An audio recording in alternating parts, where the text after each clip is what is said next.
Welcome back, everybody. It's another episode of the Placeholder podcast. I am Caley Fretz. I'm joined today by my good friends Dane Cash and Iain Treloar. How are you both? You good? Can you give me a podcast thumbs up? I'll go even further to say that I was doing well before the intro, but now that you've called me a good friend, man, that really makes my night. That is not. You are a good friend, Dane. Thanks, Caley. Dane, you're like one of the original placeholders. If people go all the way back on this feed, if they go all the way back in this feed, they could listen to us be really sad after I get laid off. I remember getting a text. I was in Belize on vacation, and I got a message from you, and I was like, "Whoa, things are going down." And then I was holding places very soon after that. Were you in a state of disbelief? I was. I think I was like on a kayak in the ocean, and there was like a shark nearby, so I was worried about far different things than this podcast, I have to say. But yeah, it was disbelieving. Yeah. There were sharks in both of our waters, Dane. There we go. There were sharks in both of our waters. No, you're all good friends, and I'm happy to have you back on today's episode. Today, we got a lot to get into. We're going to break some news, actually. I don't know if we're breaking it. Are we breaking it, Iain? Are we breaking news? Well, I think we're breaking it outside of a couple of small publications in Rwanda, so I can't imagine our readers have come across it before. Okay, well, I still, credit where credit is due to a couple small publications in Rwanda. They got this first. But we're going to bring you some fascinating and somewhat disturbing and somewhat unfortunate news coming out of Rwanda, which you will be... remember that they are hosting the World Championships in 2 years. We also have a Jumbo-Visma doping positive. We're calling this Bummer Corner in the sort of first third of the show here. And then we've got the unfortunate news that EF Education Tibco is sort of officially disbanded. Again, more in the Bummer Corner. We're also going to chat a little bit about some CO2 numbers that are popped up on Strava. The Tour de l'Avenir is on right now, specifically the men's Tour de l'Avenir. There's also the first ever women's Tour de l'Avenir this year. We're gonna pick our favorite, because last year we picked our favorite and then he got a pro contract like right afterward. So obviously we have the golden touch. We'll get to that at the end of the show. Let's kick off, though, with a thank you, as we are wont to do. We'd like to thank our lifetime members: Jason Taylor, Seth Sternberg, Guy Stewart, Michael Busha, and Elizabeth, we think, Angel Macias, and Chris Prattley. Thank you all for being lifetime members of Escape Collective. You're the best. We really appreciate all the support. If you are not already a member, head over to escapecollective.com/join and go sign up. Thank you very much. Let's get into the show. Okay, Iain. So, like I said, we're gonna kind of start with Bummer Corner this week. We've got a couple different news items to run through here. This is the biggest, and it's the biggest, even though I don't think we've actually seen it anywhere else in the cycling world. But for anybody sort of concerned with the sport and specifically the 2025 Road World Championships, we have some concerning developments out of Rwanda. Fill us in.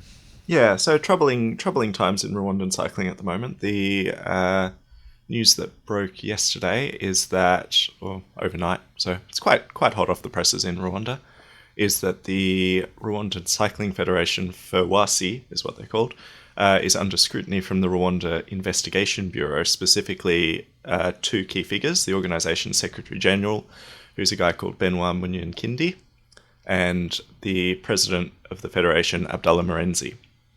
So there is allegations that Munyankindi engaged in favoritism, forgery, and falsification of documents. There are a couple of different elements to this. The first being related to the most recent World Championships in Glasgow, where he used his position allegedly to secure a visa for his wife to attend as part of the Rwandan delegation, even though she had no official role there.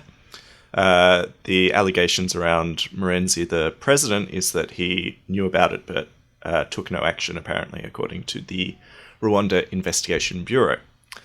The other implication for Munyankindi, or other allegation around Munyankindi, is that according to Team Africa Rising, who are a US and UK group led by Kimberly Coates and Jock Boyer, who helped develop cycling in Rwanda in the 90s after the genocide, 90s and 2000s.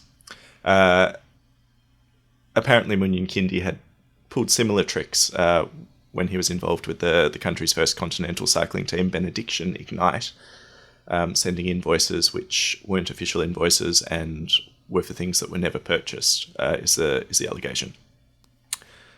Adding further complications to that is the fact that both Munyinkindi and Murenzi were brought in 2019 after the entire Rwandan Cycling Federation's executive committee resigned en masse after another corruption brouhaha,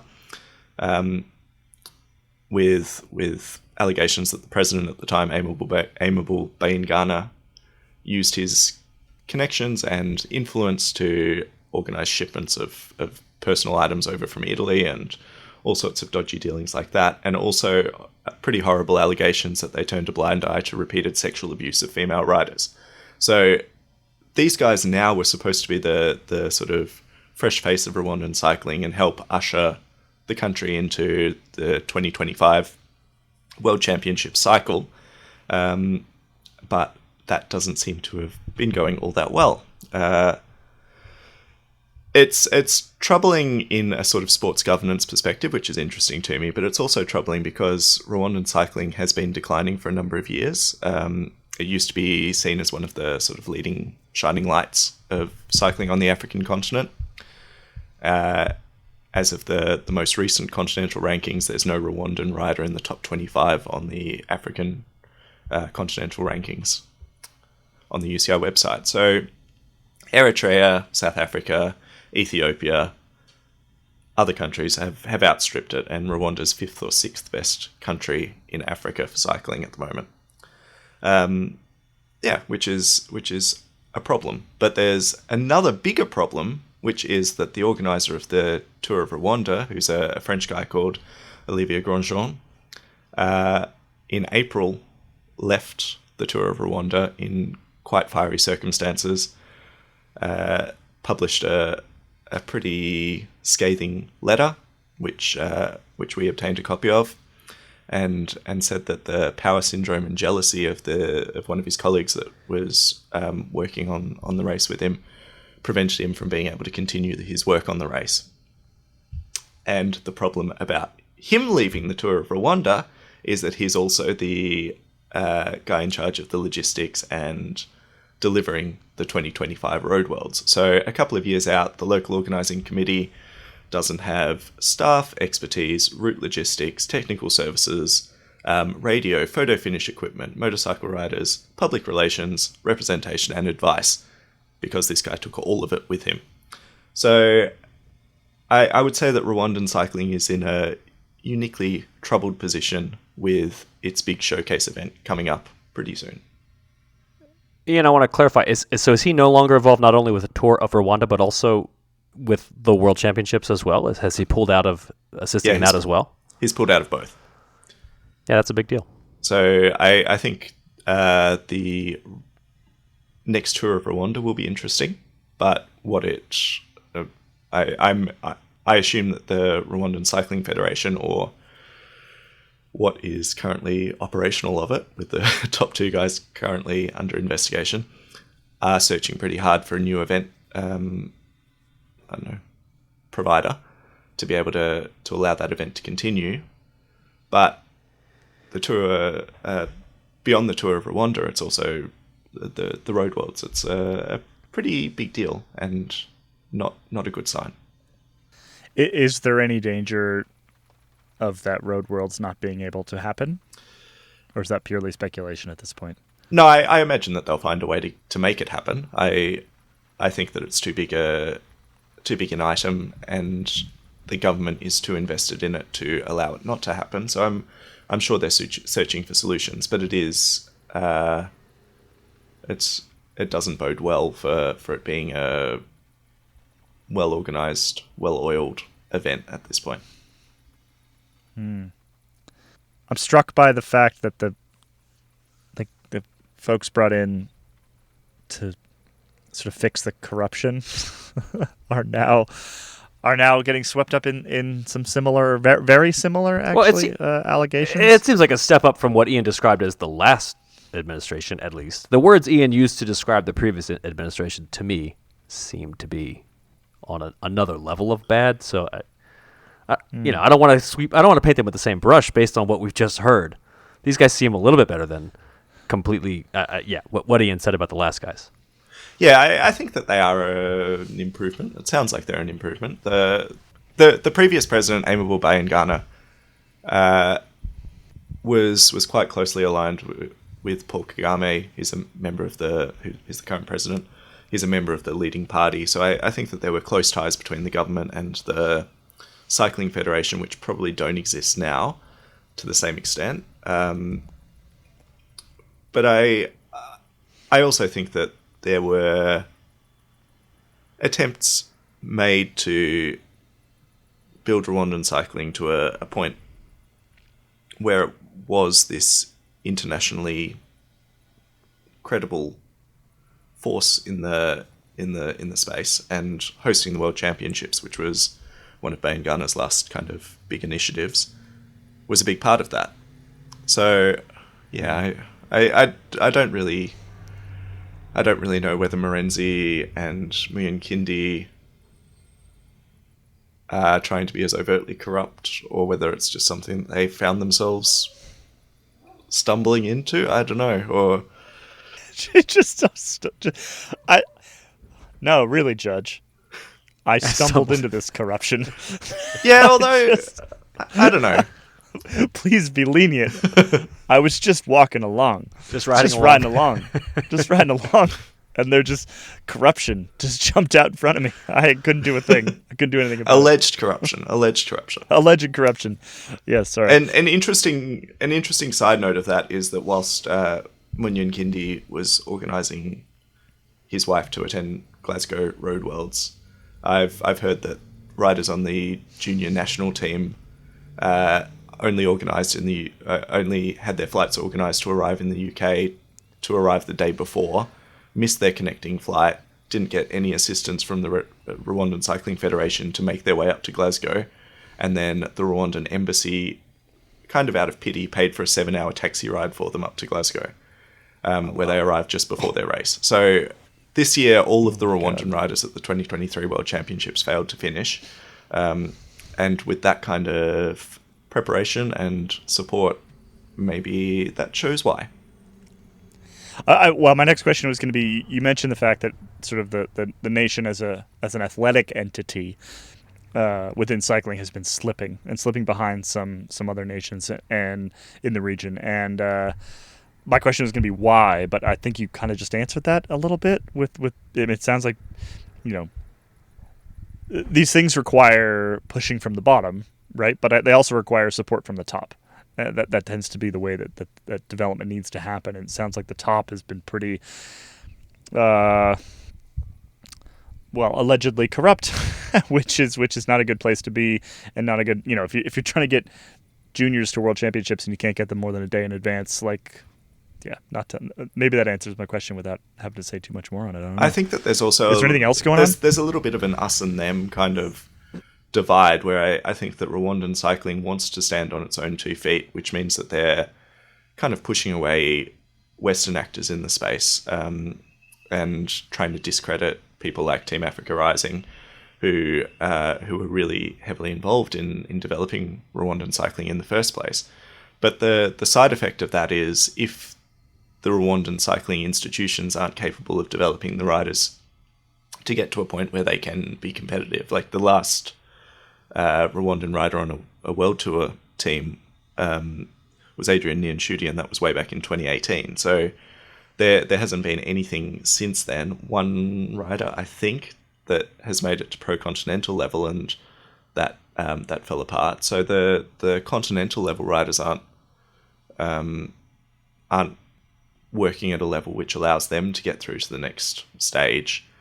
And then meanwhile, other countries are improving: Eritrea, South Africa, Algeria, and they're coming to Tour of Rwanda, which is kind of the home race and the showcase event for those Rwandan cyclists, a chance for them to shine, and they're not able to shine there, which means that they're not able to get those contracts, which mean that they're not able to go to the next level. So it's kind of a self-fulfilling kind of issue at this point. But with World Championships coming up in a couple of years, in the view of Team Africa Rising's CEO, that they don't feel confident that there's going to be a single Rwandan rider that's going to be able to finish the race, which is kind of a pretty scathing indictment of the situation in the country.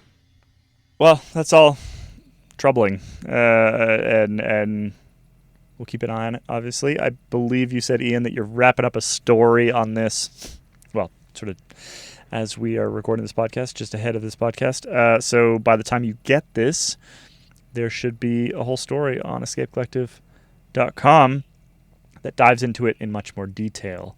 So go check that out. Now, also in our bummer corner, here at the beginning of the show here, we've got news from Jumbo-Visma, a doping positive from Jumbo-Visma. 22-year-old German Mikkel Hessmann has returned a positive test for a banned diuretic in an out-of-competition test that took place in mid-June. We've got a big, sort of long contextualization of this up on the site that Joe Lindsay wrote, but it's worth just mentioning and chatting about it on this podcast as well, because it's the first doping positive for a team that is the dominant team of right now. There's some sort of strange things about this particular result, this positive test. The biggest of which is that it was announced essentially kind of ahead of time, ahead of anybody else, by the team itself, by Jumbo-Visma. The suspension of any sort is not on WADA's list, is not on the UCI's list. It's just all we've got at the moment is Jumbo-Visma saying that one of its riders has tested positive. There's actually no sort of governing body or doping body that has told us this. So that's a bit weird in and of itself. But yeah, like what else do we know about this case, Dane, and what do you feel like it might tell us or not? There's a number of reasons why this is a big story. So first of all, it's Jumbo-Visma. Caley, as you said, this is the team of the moment. They just won the Tour de France. They won the Giro d'Italia. And as we talked about on the Pretty Serious Bike Racing podcast this week, and as we may talk about here on this very show, they are the favored team. They have the two favorites to win the Vuelta as well. So this is a big team.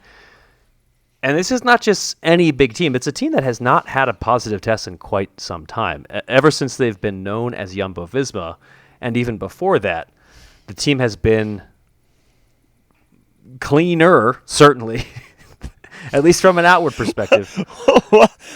Let's take this one back. Yeah. So cleaner is a relative thing. Yes. Because this team, prior to being Jumbo-Visma, prior to being Blanco for a brief period of time, was Rabobank. Yes, Rabobank, not the cleanest of teams.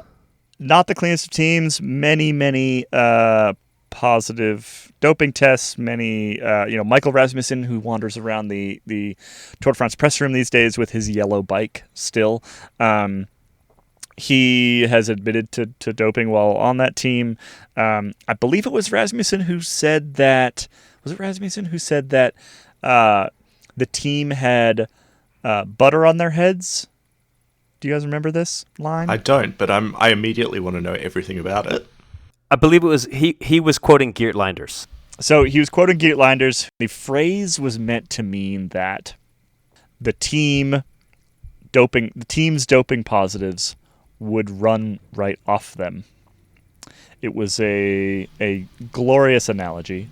Essentially what he was saying is they were protected by the UCI, allegedly.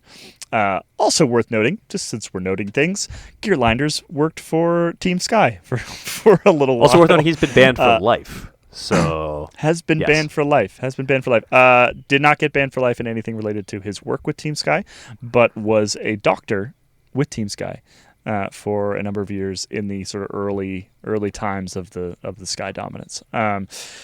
Anyway, I thought it's that bit of context of the team feels worth mentioning at this particular point in time. It is also worth, we should say that like pretty much the entirety of the sort of executive class of Rabobank was removed and has been gone for quite some time. And Richard Pluga, who now runs the team, he was installed in 2013, 2012. Do some Googling for me. I'm just pulling this out of my brain. Just sometime around there, right around the Blanco era. Again, since he has been running this program, he's been running this team, this is their first, I think, positive of any sort. Am I right in that? I believe that is accurate. I do not think they have had a positive since Pluga took over, since the Blanco years aside, but the Blanco kit is one of my favorite kits that has ever existed. It's like depressing because the kit existed because Rabobank said too much doping. We want no longer to be involved with this. But I do love that kit. Anyway, I don't think they've had but they were still paying. They were still paying. That's right. The best part. So Rabobank was like, we want to be dissociated with cycling so badly that we're going to like just hand you $20 million, but we actually don't want our name anywhere near you. That's right. But since then, I think you're accurate in saying they have not had a positive since then. When Pluga took over, since then the team has avoided those negative headlines. And technically, we still haven't heard the UCI officially say that, but apparently, according to the team, we're probably going to hear this pretty soon, that yes, Hessman was tested positive for a diuretic. If you are not somebody who knows a ton about putting banned substances into your body, typically diuretics, they're sometimes used for weight loss purposes, but a lot of times they're used to mask doping, other doping substances. That's the big reason that a lot of them are banned. And this is across sports, by the way. There are a lot of diuretics in baseball. You use a diuretic so that nobody notices that you are also taking something else. Unclear exactly what Hessman was testing positive for because this has not been announced by WADA. The team got ahead of it by announcing this information. The fact that this team has been outwardly, squeaky clean for so long, it has not had any doping positives for so long, this is a big part of that story. The other thing is that Hessman himself is a talented rider. This isn't just some guy. Well, first of all, he's on Jumbo, so like basically nobody on that team is some guy. He was third at the Tour de l'Avenir last year. One ahead of Archie Ryan. Does this move Archie into the podium? Our man Archie? Well, I don't think it will because I think the substance was last year. I mean, it was not last year. If the substance had been from last year, maybe. It was just hopeful. That's all I was. I was just hopeful for our man Archie. Yeah, so this is a talented rider. So for this 22-year-old to be testing positive for a diuretic, not a good look for him, not a good look for the team, and it's a bad time, I think. Jumbo-Visma was having a great year, and then kind of out of the blue because it's been so long since the last time this team had any kind of doping related stories. We get this, and it's not great. An interesting comment on Joe's article was that was from a German reader, and their comment was essentially that this is a really bad thing for cycling in Germany because after the T-Mobile era and German cycling and Milram and Gerolsteiner, after all of those, German cycling really took a backward step and was not particularly well represented at the top level. A lot of German races folded. So for those kind of ghosts of the past to come up again doesn't it's not great news for Germany. Same weekend as one of their 2 World Tour races too. I mean, if you're a fan of cycling in Germany, you kind of can't catch a break. And then of course you had it was mostly Austrian riders, but there were a number of German people, sports people in general, involved with the Erfurt doping ring from a few years ago. It's just not been a great run of years. At the risk of sounding like kind of an idiot later, can I just provide my personal opinion on this particular doping positive? You're the boss. We're not going to tell you no. You're allowed to if I'm about to do something stupid, Dane. Okay, so like you said, diuretics were sort of very commonly used to mask other things. They're also quite easy to detect, and they're a lot easier to detect than they used to be. And like essentially the testing has gotten a lot more sensitive than it once was. And the reason why diuretics were so effective before is because they could essentially like serve to kind of dilute things. And so if you needed 10 parts per million to test positive for, I don't know, testosterone. I'm making these numbers up just to be clear. They would help you get below 10, and then maybe if you only had 7, then you were fine.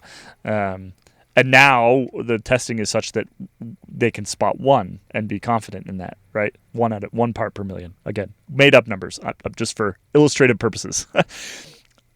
So like diuretics don't really help as much as they used to. This is according to a couple different folks that I've spoken to over the last 2 or 3 years on this subject. They're also quite commonly accidental ingestions. Like that happens relatively frequently, where probably at least a dozen or so have been determined to be accidental in the last like half decade, and a lot of those are diuretics.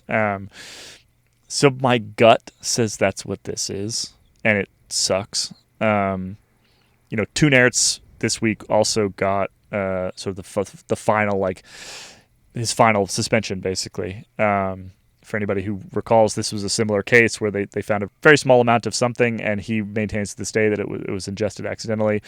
Problem is, the burden of proof is on the athlete. It's sort of the opposite of the regular justice system here, and he basically had to go find a closed bottle of some like protein powder that had the substance in it, and he was unable to do that, and so therefore he gets suspended. But he maintains to this day that he is essentially fallen afoul of the exact same thing. I think this is actually relatively common these days because the testing is so good. The problem if you're an athlete is doping is not run, like I said, like the justice system. It is run under the concept of strict liability, where it doesn't matter at the end of the day whether you did it on purpose. If it is in your body, you're responsible for it. And so, unfortunately, it means that playing around with supplements and things like that is a dangerous game. And my gut says that's what this particular thing was. We can clip this up and play it for me when it turns out that he was masking something terrible. But that seems like the most likely thing at this point, particularly for a rider of that particular stature and status. That's just what my gut says at this right now. I'd like to point out that I personally follow the Usain Bolt model when it comes to ingesting substances, which is eat McDonald's, because I know no matter where I am in the world, it's the same, and I won't have these issues. No tainted beef for Dane. So you're welcome, McDonald's free advertising. I think it's kind of reassuring that even if there are these instances where people might get incorrectly pinged for things that they ingest accidentally, the fact that they're getting pinged at all is positive, and that testing has improved to a point where those kind of transgressions are picked up, or accidental ingestions. And one of the instances that I think of, which is quite bad for the athlete involved, but good in terms of cycling's transparency, is the fact that earlier this year, the UCI vice president, Katerina Nash, was caught for a banned substance, which she was able to prove was the result of giving that substance to her sick dog, which later died. And it was sounds like a very terrible time for her, because not only is she going through the process of having to prove her innocence, but she's also dealing with a dying pet. But I think it is good that those things are coming out, good that high-profile people like this guy from Jumbo-Visma or the UCI vice president are being announced as having been caught. And then good if there is an avenue for those people to prove themselves as not having broken the rules if they haven't. So sort of two follow-up points on that. One, the Katarina Nash is a perfect example of like how sensitive the testing is now. The fact that you can test positive for something that you just gave to your dog because you came in contact with it. Like that's how sensitive this stuff is, and it's why I think we see a lot of these. They're not false positives because the substance is there, right? But they are accidental, and generally the suspension is either lessened or eliminated entirely in those cases. The other thing is if Jumbo-Visma is announcing this on their own, then the butter is no longer on their heads. And I think that we can, as you say, Iain, we can take that as a positive. We can take that as a good thing for the sport that, this exact team 15 years ago was so I should say so you positive. keep saying positive. So you both keep saying this word. I keep using it in different ways too. Was so confident that they wouldn't test positive for anything because they felt that they were protected by the UCI, that the doctor was telling this to riders, right? That we had butter on our heads. That same team is now releasing the fact that one of the riders tested positive before we even get it from the anti-doping authorities. And so, yeah, if you sort of just look at the trajectory there, I think that is a good thing. I don't think any of us are going to sit here and say, trust all of cycling, trust Jumbo-Visma. No. But yeah, this particular case, the fact that it's been, I think, handled interestingly, but maybe we'll see, by Jumbo-Visma itself. It's in general a positive story for cycling, even though it is also a positive, which is a negative. Anyway, we should move on. Let's take a little break.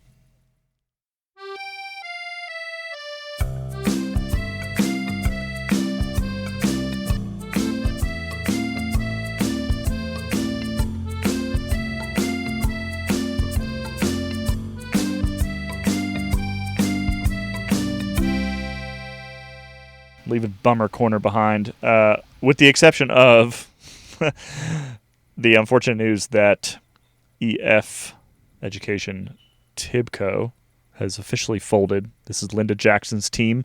It is not EF Education Cannondale, which just started. Quite confusing. If you want to know more about that, Dane, discussed on Wheel Talk this week, right? That is correct. Abby is following the story. It's a pretty confusing story, so you should go listen to Wheel Talk. Two different teams that EF is involved in the sponsorship of. One is going away. One is brand new, and they have a number of. There's some overlapping riders as well. Lots of overlapping riders, in fact. Complicated story. So go check out the full discussion on Wheel Talk. And another place you should head over to is if you want a big Vuelta a España preview. If you, for example, want to join our fantasy game, which has just kicked off Tuesday, I believe it kicked off, which you should do, because if you beat me, you get this podcast for free. Congratulations. Head over to escapecollective.com and you can go find our fantasy game, our Vuelta fantasy game. If, for example, you want to know who might win, what the stages look like, all the rest, head over to the Pretty Serious Bike Racing podcast. Yeah, that's a good idea. I think that's a great idea. You should do that. You should listen to the Pretty Serious Bike Racing. Also, you could read the preview that I'm about to write. Basically just follow all of the things that I do, and you'll learn more about the Vuelta. Lots of Vuelta coming. We got a bit of an announcement here for you all. We saved member number 1. So every single member of Escape Collective, you all have a number. When you log in, it says it up at the top, and it's roughly in line with how quickly you signed up. So, the super fans out there, you got a nice low number. Congratulations. But we wanted to save member number 1 because, well, we just think member number 1 is a cool thing. And basically what we want to do is we want to kind of pass it around to folks that have helped us in some way, who can help Escape Collective grow, for example. And this year, I am very pleased to announce that longtime professional cyclist, friend of the podcast, friend of Escape Collective, Richie Port, is our member number 1 for 2023. Now, of course, we're most of the way through 2023. Richie seems to be okay with this. But yeah, we're really excited to have him as our member number 1. We'll have another one next year, and that'll be a fun process, I think, every single year. We also chatted with Richie. Actually, Matt Deneef chatted with Richie, and so let's hear that. Then I remember chatting with Wade, because Wade was, a guy that I kept in touch with. Mm. And then he was telling me, borrow a line off ABC here in Australia, independent journalism. Mm. But then when he told me his idea, and then when it all sort of started, and I just love that. I love the stories, not just the results. I really like the stories, and like what Johnny Long's doing, and like Iain is such a brilliant investigative journalist, and I love that he sort of sticks it to the UCI every now and then. It's just, it's a fantastic website. When Wade asked me that, it was almost embarrassingly humbling to be given, and I've got like my Fixo jumper and with the number 1, it's it is nice to stay up to date with the sport, but not have the full blown blow race breakdown. I like that. There's just brilliant stories in there as well. Thanks to Richie Port for being our member number 1 in our first year of existence. Again, I think this is going to be a fun thing going down the line, finding somebody to sort of represent what we stand for here at Escape Collective, somebody who can help us grow the thing and just be sort of our number 1 cheerleader, I think is the whole idea. Huge thanks to Richie for being our member number 1 in 2023. All right. Got a funny little side story here that we wanted to talk about because we think it's interesting. So recently, Strava added a feature. We read about a story about that. Actually, Jace Dupuis wrote a story about this last week. They added a feature where if you mark a ride as a commute, it calculates the amount of CO2 you have saved. Now, obviously, this is a guesstimate, really. I think it comes from an EPA paper, and so there is science behind it, but it's really just an estimate. And the idea is just to sort of like give you an idea, a rough idea. Okay, well, I rode my bike to the grocery store. I didn't drive my car. What did I do? What did I save? So, like, for example, this morning, I rode my bicycle and dropped my daughter off at her grandparents' house, and I saved 0.75 kilograms of CO2. It was a 2.13 mile bicycle ride. Actually, no, that was only one direction. I did that twice. So actually, 1.5 kilograms of CO2, according to Strava. Now, the reason we wanted to mention this is because there's a fair amount of kind of chatter both in the comment section of this story and on our Discord, which, by the way, if you're a member, you get to hang out on our Discord and chat about these sort of things with us. And some people for it, some people against it, and I wanted to get the take from you two. Like, is this cool? Is this like just, another way for people with expensive e-bikes to like feel good about themselves? What is this thing? This is absolutely cool. I don't see the downside. It encourages people look at their rides. They say, "Oh, I'm doing something good." Hopefully, it encourages them to ride their bikes more. How is this not good? This is great. I think part of the problem one of the undercurrents I detected from that comments thread was that people were mostly annoyed that commutes were being published in their Strava feeds. So they just didn't want to see somebody making the same journey from here to there and back again. Over and over again because it diluted what they get from Strava. But I think for an individual and for motivation and for the fact that it highlights that people are actually paying attention to things like global warming, it's only a good thing. Yeah, it has to be, right? I did a quick calculation, and just commutes on our cargo bike, which is not the only bike that I commute on either, I saved something near 2,000 kilograms of CO2 in the last 2 years. That's pretty cool. 2,000, which is like a European flight.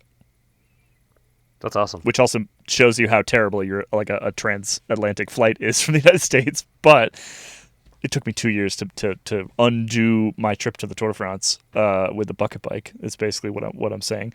With a much higher smile per mile count. Much higher smile per mile, indeed. Anyway, I just thought this was interesting. It's worth mentioning. I like it when, we see things like Strava kind of innovate in these really tiny ways that actually potentially could have a pretty big impact. And Jason, his story, he had a couple, I think, great ideas that I hope Strava will start to implement. Like, I think a leaderboard of CO2 saved is actually kind of fun. I'm the kind of person that can kind of get competitive about almost anything, and so maybe that gets a bit dangerous. Then maybe you end up with some things like some of our commenters are pointing out that people just start marking their weekend rides as commutes and things like that. Fine, like if people want to do that and they want to compete that badly, then go for it. I would just like to have it track it over time for me and keep track. I had to do this sort of the math on my own for the cargo bike, right? And if it would just sort of keep track of it in the same way that it keeps track of my miles and my hours and my altitude gain and things like that, it's just another way for a sort of numbers-driven society and a competitive society, and I think it kind of taps into a bit of human nature, which is really what is the strength of Strava to begin with, is it taps into this sort of like weird desire to compete with each other even when we can't even see each other, right? It taps into that and does so with, I think, a positive end result, hopefully. I can't really see too much of a downside here. But anyway, just thought it was worth highlighting. We liked it. Last kind of major segment of the day here. We're halfway through the men's. I was going to say boys, but it's really men's. They're like under 23s. They're 20-year-old men. Men's Tour de l'Avenir, of course, the Tour of the Future is what that translates to in French. This is, of course, the biggest Espoir U23 race on the calendar, and the winner of this race usually goes on to win major races at some point in the next few years. Quite often goes on to win the Tour de France, and so worth paying attention to. We're not going to sort of talk too much about the results in this show. One, it's not over yet. Two, there's a women's race for the first time ever that we're going to dive into a bit more in next week's episode. But I did want to mention the fact that our golden touch basically is entirely responsible for Archie Ryan getting his first World Tour contract with EF Education. Now, for anybody who listened to a certain other podcast last year around this time, you will know what I'm talking about, which is we picked pretty much at random somebody off of the Tour de l'Avenir start list. That was Archie Ryan. We cheered for him. We told our listeners to cheer for him. Somebody went out and made a sign on the side of the road that was one of our listeners at the Tour de l'Avenir. That was cool. We demand that you do this again. And then Archie Ryan got fourth at the Tour de l'Avenir. And he ended up with, he actually just recently signed with EF Education Easy Post. So congrats to Archie, first and foremost. You're welcome as well. We did everything we could. So we need to pick a guy for this race. And we have two options.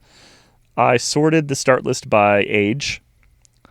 Our two youngest riders, these are our two options. Our two youngest riders are, and they have two excellent names, so this is going to be a difficult decision here. We have Diego Pescador, which, as Dane pointed out, and I had guessed already, means Diego Fisherman, or fish. Yeah. Fisher guy. Fisher. He's a fisher. He fishes for things. He's a fish guy, much like Jonas Vingegaard. And then our other option is all. I'm definitely saying this wrong, but it's the more fun way to say it. Is Slovenian, 18-year-old Slovenian, all jazz, Turk. Is there any other choice than the Turk train? No. Oh, sorry. Are there any more other riders? I mean, there are more than two riders in the race. I do understand how this works, Caley. It would be quite a bad race if there wasn't. Diego Pescador or All Jazz Turk? You're saying that All Jazz is a solid, Turk. easy winner there? Absolutely. Well, I'd like to point out that as of recording time, Mr. Turk is already near the very, very bottom of the standing. So he's going to need some kind of fast turnaround, really, to number rise one in our to hearts. the occasion. He hasn't gotten the placeholders bump yet, and that's really our fault. It's really our fault for not having done this last week. So All Jazz, we apologize. But I guess Aljaz is our guy. And I think he's also the youngest rider in the race. He is 18 years and 240 days old as of recording. He's a very nice-looking young man as well. Right? Yeah. He just looks like a sweetheart. He seems happy to be there, wherever that is. Yeah. Even if it is Rides 143rd in the GC. Rides for the Continental team, Adria Mobile. Soon to be riding for a World Tour team. Probably just alongside Tadej Pogacar at UAE. I'm a little bit offended that out of the entire start list, you have chosen those two people and not Lars Kraps on Belgium. His name is Lars Kraps, and he rides for Belgium, right? His name is not Lars Kraps on Belgium. Is that, Sorry, is that Lars Kraps of Belgium. Okay. But Lars Kraps. yeah? I mean, do we need to make a last-minute swap here? It's a good name, That's a great name. but does he need our help?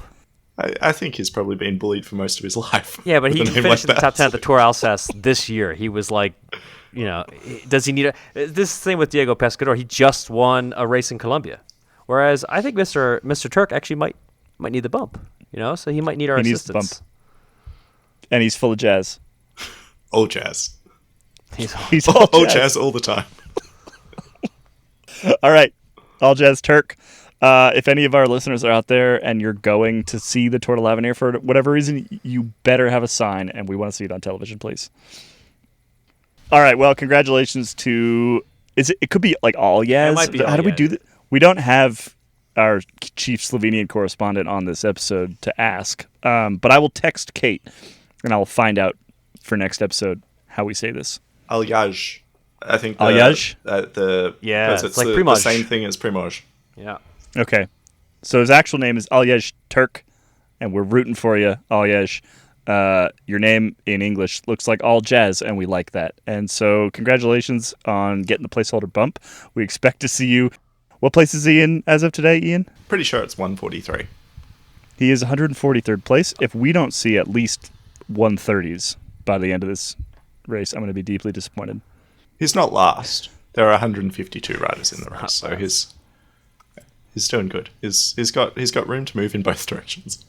Should we do some daily pain, weekly pain? All right, it's time, as is our tradition of 2 weeks. It is time for your weekly pain, gentlemen. Kit has 1 point, and I am keeping track. Dane, 0 points. Ian, do you have any? You guys tied the first one? I think it was... tied. Nobody got any points? Yeah, I believe that is Okay, correct. so it's 1-0 at this point in time. The game remains the same this week. I have another game up my sleeve, but I'm going to hold off one more week. We've got a couple more good ones here. So the game is, of course, you must name for me all of the teams that a particular rider has ridden for. Any pro team. So any like continental and above team counts. Changing just like sponsor names, that does not count. However, whatever is on my list is final. So my failures extend out into the game and are potentially your problem. So, are the other rules understood, Dane? Yes. Dane? Okay. We're ready to go? Ready. Who wants to go first? Who's going first? Dane has taken on quite a sort of menacing air in this segment. I think his competitive streak has come in. He's leaning into the microphone. He's sort I of am looking leaning down. That's true. He's kind of looking out of the upper third of his eyes at me. Yeah. It's Yeah. kind of a glower. He's smiling now, but he wasn't before. I think I'm it's very just that clear on my that. last 2 appearances ended with a tie and a loss, so I'm like, I need this You win. got to bring it back. And yet, gotta I bring- already know that it's going to be a really hard one, so... Well, and I have bad news for you, Dane. I am going to let you go first because our first rider is the Stavanger Stallion, Alexander Kristoff. This seems extremely biased towards our chief Norwegian correspondent, but I'll go first. Sure. Okay, hit me. Katusha. Yes, UAE Team Emirates. correct. Uno X. He is there right now. You are correct. Intermarché Wanty Circus or Goubert, depending on what sponsor it was that year. Gobert Materiu, Ian, and that was well done because he was only there for 1 year. That was my 4. That's it. I have no. So I need to come up with one to. You need to come So up Ian, with you one. did say UAE. We've said Intermarché. We've said We got Uno X. So you and Katusha. have the last 4 teams. Yeah. All right. Done already. Well, I don't feel so. However, there are 1, 2, 3, 4, 5 left. there are 5 left. I'm going. There are 4 pro teams and 1 club team, but it has a great Club name, so teams I'm don't adding it count. to the list. You don't need it anyway. You only need 1 more. Oh, this is really hard, Caley. Well, let me throw out a guess because I don't want to go out without even guessing. But yeah. Yeah, you can chuck a guess. Okay. And there are 4 actual pro. This is not a club team. These are like legit teams. There are 1, 2, 3 Conti teams and 1 World Tour team. Okay, there was 1 World Tour team before Katusha, Yes. which is when I remember him coming into existence. He came into existence for me at Katusha. He was born. just arrived fully He was born formed. in Katusha kit. Oh man. Well, I feel like I can at least have a 1 in 20 chance of just naming a World Tour team from like 2011. BMC. Yes. Yes. So now I'm down to like shit kicker Norwegian continental teams Yeah. and trying to salvage this on my home round. Yep. Oh, But This- if you don't get one, then Dane has to get another I one. still or have else to nobody get it, gets right? the Isn't that how points. this works? Like I have to guess it, so I think we maybe need to remove that. I think we probably do, but I don't. because otherwise we Yeah. just end up with no points ever. But we didn't So, say that okay. before this round. Nope. As the official judge, I have removed that rule. So now even after Yep. but I This is won not- it on the last round. this is a dictatorship. I'd not like a to point out this democracy. happened to me last week, Ian. So Okay, all right. We're figuring out these rules as we go. Whatever works, All right, so Ian, you have to name one, or else Dane gets the point. I will take a wild stab at a Norwegian continental team that has been around for a while, and I'm hoping that they've been around for long enough. Co-op. Nope. I'm very sorry, Ian. In your home round, the remaining correct answers were Team Joker Bianchi, Joker. Maxbo Bianchi, possibly the same team. Don't know actually. And I can't believe you didn't get this one. Glud and Marstrand Horsens. Sorry, was that a question? In 2006, and then in 2005, Stavanger Cycle Club. That is absolutely not an answer. That's just a club. It's just a club. He still wrote for it. All right. Well, Joker's point a to legit Dane. team. They were like a real. That's a thing. That's a real thing. This is going to be a hard one, actually. This one. So this is a best of 3 situation. If Dane takes this one, it is game over. And Ian goes first here. I'm assuming. Is that how? Oh, Ian there's goes several first. rounds. Oh, okay. Yeah, All right, we I'm got- still in. This is good. It is best of 3. I have a couple options here. I don't think you're going to get any of those. Here we go. This is a fun one. Damiano Caruso. Business-friendly Bahrain. That is correct. That is where he is currently riding. I mean, I literally don't know who was on before Bahrain. I mean, he's been around long enough that I should know. This is not somebody who is far back when I wasn't following cycling. So this game is semi-stolen from a great podcast called The Football Ramble. And they have like an audio clip that is I think it's 5 or 6 seconds long, and they can hit play, and it basically means you have 5 or 6 seconds left. Yeah. So we will develop that. Yes. It's still in the development pipeline.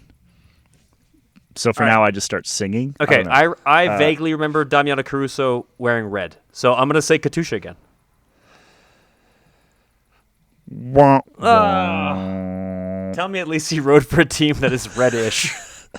He rode for BMC. which Oh, is That was what I was going to say. Of course, that's who he wrote for. it's 1-1. Remember, Dane, how you said you wanted this to be shorter than last time? Yeah, that's very short. You're welcome. It's really not particularly short.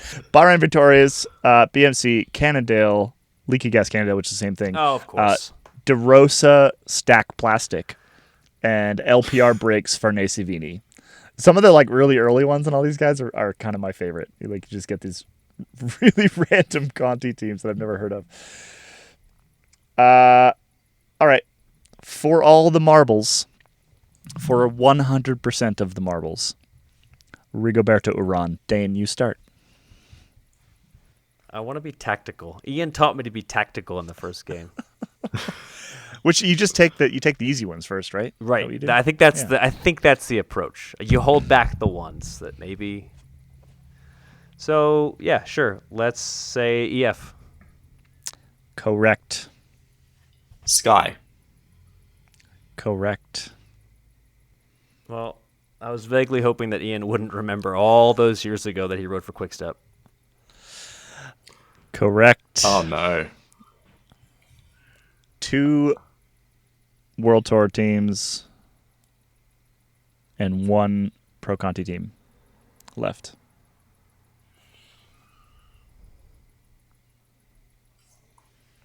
Ugh. This is very hard. Colombia, like the Colombian continental team that has Colombia in the name. Wah, wah. Ah, well done, Dane. Thank you. Dane gets the point, gets all the marbles, gets the big Ooh, point that I'm on the goes board. week to week. You are on the board. Nice. Congratulations, Dane. Do you have any guesses? Do you remember any other Rigoberto Urán teams? So I actually don't. He rode for K Stepania, was his sort of major team That's right. before That's that. right. That's right. He rode in 2007 for Unibet.com, which is a team with a big question mark on the kit, if you remember, because they weren't allowed to put Unibet on kits. That was fun. And then he turned pro in 2006 with 10X Sal Milano. How about that? Don't know anything about that team. It's Italian. He raced with Fabio Baldato. I don't recognize any of the other names. David McPartland, who is Australian. I don't know anything else about David, but raced on the same team as Rigoberto Urán in 2006. Well, like I said, congratulations, Dane. That was a huge... I wouldn't say it was an upset, but it was a commanding victory. Thank Iain, you. better luck next time. Thank you. I think it's time for us to wrap up for the day. We've gone quite long. We really need to figure out how to shorten up the weekly pain a little bit. But we will. We'll figure it out. I hope you enjoyed. We'll be back next week with another episode of Placeholders. In the meantime, go check out Wheel Talk. Go check out Pretty Serious Bike Racing for the Vuelta preview. Go check out this week's Geek Warning. And we'll see you next week. Bye-bye. See ya. See ya.